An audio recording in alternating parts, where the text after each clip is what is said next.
Hi, I'm Teresa. I'm Victoria. And I'm Alicia.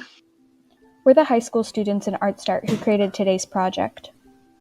Hi, I'm Alicia with Project ARTstART, and today I'm going to be making a project called Garden Collages with you. In case we haven't visited your classroom before, ARTstART is a club in which Claremont High School students like me visit local art exhibits and bring the lessons we learn about to elementary school classrooms. Even though we can't do projects with you in the classroom right now, I'm happy that we can still make art together through these videos. Today, you'll look at an exhibit from Jamaican artist Ebony G. Patterson, watch a collage making demo, and then make your own garden collage. Here's a preview of the garden collage project that you'll be making in just a few minutes. Today, our collage is going to be inspired by an installation called Ebony G. Patterson, While the Dew is Still on the Roses, that is currently on display at the Nasher Museum of Art at Duke University in North Carolina. As you can see, her work includes a lot of bright flowers that are placed in unique arrangements and even hung from the ceiling. The dark background is meant to give the installation a feeling of a garden at nighttime. Creative patterns and embellishments, such as beads and sequins, also bring more detail and dimension to the exhibit. When she created this installation, she was interested in how she could camouflage different messages such as fear, death, and loss within the beauty of a garden. By placing this pane side by side, she made her nighttime garden installation into a symbol of renewal and growth. The paper gardens you make today will also explore this theme of growth, so let's get into it. Now it's time to gather our materials. Here's what you're going to need to make this project. First, you're going to need a piece of paper, about the standard 8.5 by 11 size. Next, you're going to need a magazine or some newspaper. You're also going to need some scissors and, of course, glue. For this project, I recommend using liquid glue, but a glue stick also works. Once you have all of that gathered, go outside to get some plant materials, such as leaves. Try to find things that have already fallen on the ground and not tear anything off of living plants. Also, make sure to ask your parents which plants you can use and ask for their help if any plants have thorns. You can go ahead and pause the video here and come back when you've gathered all of your materials.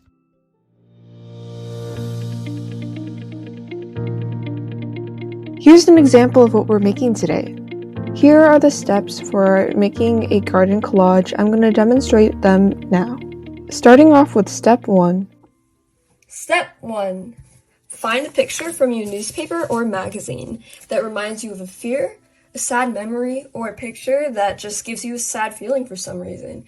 You could even choose a blue picture because blue and sad relate to each other. I chose to do this picture of the wildfire smoke because I'm afraid of fires. Once you're done choosing your picture, it's time to cut it out.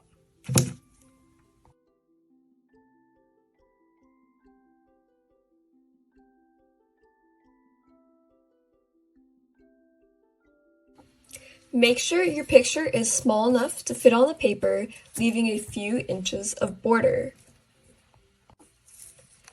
Now use your glue to glue the picture onto your paper.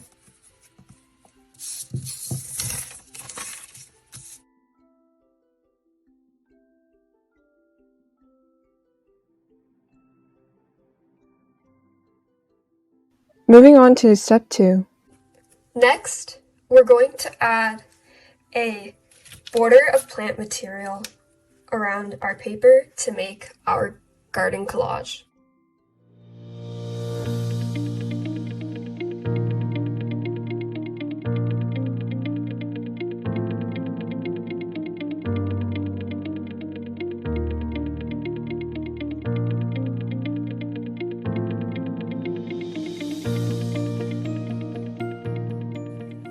Once you're happy with the placement of your plant materials, glue them down.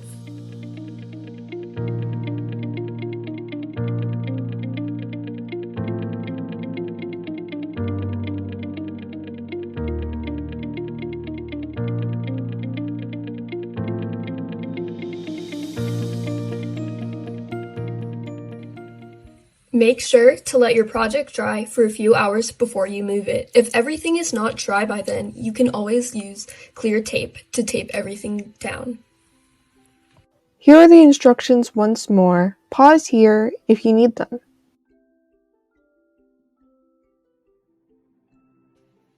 I hope that these gardens can remind you that we can grow from these sad and difficult memories that we placed in the center of our collages. I'm Alicia from ARTstART, and thank you so much for making this project with me today. I can't wait to make more with you in the future.